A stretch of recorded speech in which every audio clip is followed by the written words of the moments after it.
Ladies and gentlemen, thanks a lot for having me here today. I promise to you I won't talk tech. I would actually be quite embarrassed to speaking tech to you because I believe you know much more about that than I do. I run a literally bricks and mortar company, and what I want to talk about is why we put digital in front of our strategy and why we believe that this is an absolute must for buildings materials producer. And my product development people would say, don't say bricks and mortar, because bricks, that's actually red and we produce white stuff. But anyhow, so first, let me start with showing some of our products to you. And I do this for a special purpose, so just bear with me. What you see on the first slide is a classical Ytong block. Ytong, the name is actually Swedish. It's an abbreviation from some unpronounceable, at least for me, Swedish name. That is one of the staple building products for masonry walls. This one here is a Fermacell board. Fermacell boards are being used whenever you need stability. And last not least, that's the most recent acquisition that we did. We purchased Ursa, which is the number 3 in the European insulation market. And glass wool is probably the best value for money insulation product that you can buy. And why do I show you those pictures? There's only one reason, and that is if I show them to investors, they would say, well, you're producing commodity products. And again, my marketing people would kill me for saying that, but yeah, it's quite difficult to differentiate these products. That's actually true. And typically, when you look at these industries, whenever you have products that are commodities, typically you are in a squeeze, your profitability suffers, and that is what investors don't like. Well, here you see some figures, and lack of profitability doesn't seem to be our problem. Now talk to our investors, they obviously always want to have more, that is fine, I want that as well, but we have a high profitability, but the point is, and I will come to that in a second, we don't sell products, we sell solutions to problems. We sell solutions to problems. While we're at this page here, maybe some other key figures that I will come back to during my presentation. We're a company of around about 1.3 billion in turnover. Roughly this year, those are last year's figures, 300 million euro of EBITDA. We sell in 30 countries, we produce in 20. Yeah, so we have some scale. We're a small company, but we have some scale, and I believe that matters. Now, let me talk about how ideally we sell. Let me introduce a few projects that we have done. So the first one that I want to show to you is actually not too far away. It's the headquarters of SEB Bank that is currently being built in Stockholm.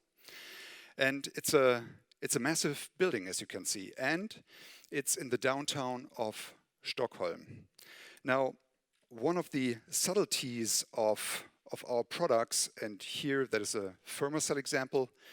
If you use Fermacell for the drywalls, you actually need less material because it brings a certain structural integrity with it.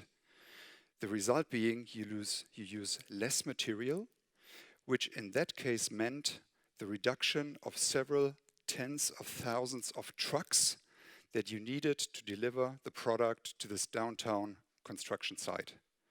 That was a massive problem for the people involved in the building of that project, and that is actually what helped us to convince them to use our product versus somebody else's products. So we understood that problem, and we had a solution. That's the first example.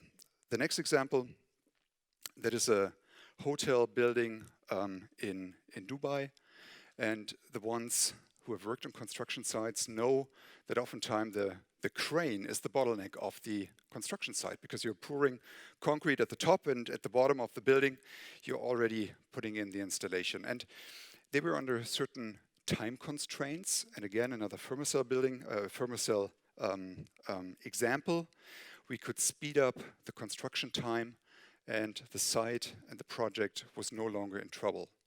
And again, having understood the time constraints of that building helped us to win that bid here. And the third one is now a Ytong example. Ytong, oftentimes compared to other materials, is when you apply the typical matrix of euro per cubic meter, a more expensive product than our competitors. You can see it here.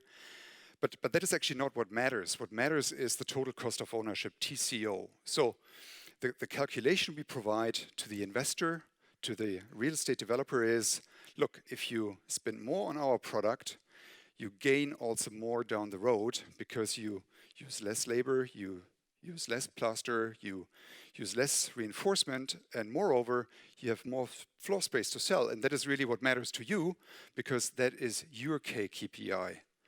And by having understood that and by having a sales force that can transport these messages, we won that bid. I haven't used the word digital so far. And again, a few more slides until I talk about digital. But what should have come across by now is that we don't sell building products. We sell solution to construction problems. And I'm a bit embarrassed to show you the next couple of slides because they are not really distinguishing, and I've seen them in many other forms in many of the other presentations today. But it seems to be a common problem, and we like to see this as an opportunity. So, as you know, all the buildings that we're talking about are pretty much unique. They're all prototypes. That is number one. Number two, this is what oftentimes construction sites look like today. And they probably have looked the same like 100 years ago or 200 or 300 or whenever. And it's very different. It's very, very different to what modern manufacturing processes do look like. And sometimes even look like in our industry. So, what do we make out of that? Now, this one is basically the common theme of all the presenters today. So what we do is we use BIM. We first build digitally, and then we build in reality. So that is no news to you. The point is, if you take very subtly what I said, first we build digitally, and then we build in reality. What that means is, basically, digitalization is for us a forward integration into the planning process. That is something that, at least in the industry of masonry producers, is not a common theme. We first plan, then we manufacture the product, and sometimes we even install it on the construction site.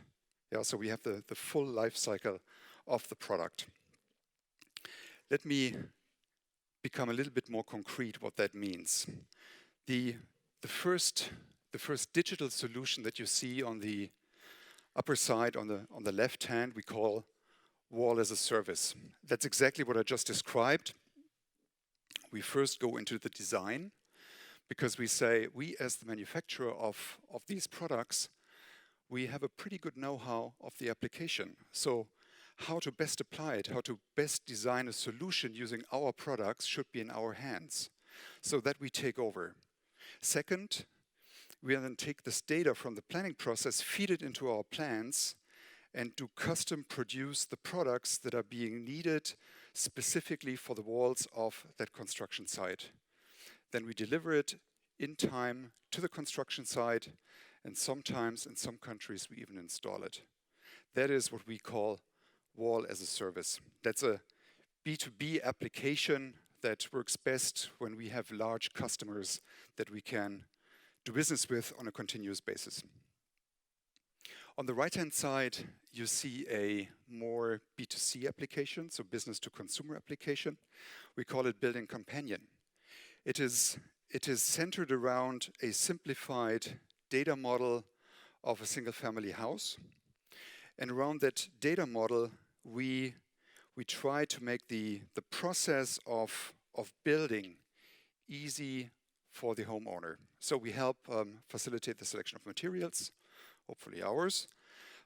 We facilitate the selection of partners, architects, construction companies. Basically, what we already do in the old world before digitalization, we now take to new means with the help of digitalization and also with the help of BIM.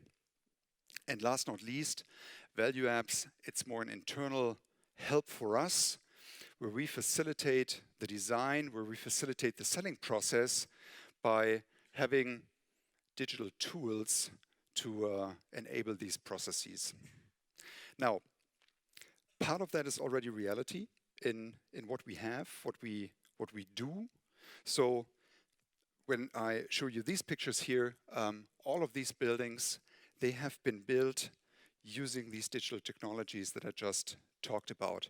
Now, my task is to take this from one country and to replicate it into others. As I said before, we manufacture in 20, we sell in 30, and the markets are very different, and also the technology adaptation of what we offer is different from country to country. And this customization and this tailoring of these offers, that is basically our task when I say we put digital in front of our strategy. On the transformation side, like I said, we are a bricks and mortar company, and happily so, yeah, because you always will have the physical elements of building, and we have around about 100 factories, predominantly in Europe, and that is an asset. We can work with that. I very much like the aspect of being with one leg in the very physical, old-fashioned bricks and mortar world, and on the other hand, with the other leg in the digital space. I think this combination makes it really interesting. But at the same time, what this also means is there's a huge aspect of transformation behind it. Yeah, because I'm running a legacy company, so to say. And on the first hand, what my job is, what the job is of the management team is to get everyone aligned behind this digital strategy. So by now I can say we have pretty much aligned the leadership team behind the strategy. There is people in place that understand what the requirements are and that are capable of shaping this transformation. Number two, we are quite religious about measuring. This applies to the old world, this applies to the new world. I believe it only makes sense if you have the transparency, if it's really working. So it's like a mantra for overall Xella. We want to measure it. We want to measure it, and we want to have the transparency. And last not least, I already alluded to that a little bit. Last not least, size, I believe, matters. If you want to move in that space, if you want to create solutions, you have to have a certain skill set that is easier to attract if you are a bit bigger. You also have to have certain financial means, which is obviously easier to have if you're a little bit bigger. So in other words, economies of scale in the intellectual property side here matter as well. And having said that, it's clearly our strategy to become in our segment, which is predominantly masonry and adjacent materials, number one in digital. Because I believe it really makes a difference and we can be really unique here, not with the products, but with the overall system and the approach that we sell. Thank you.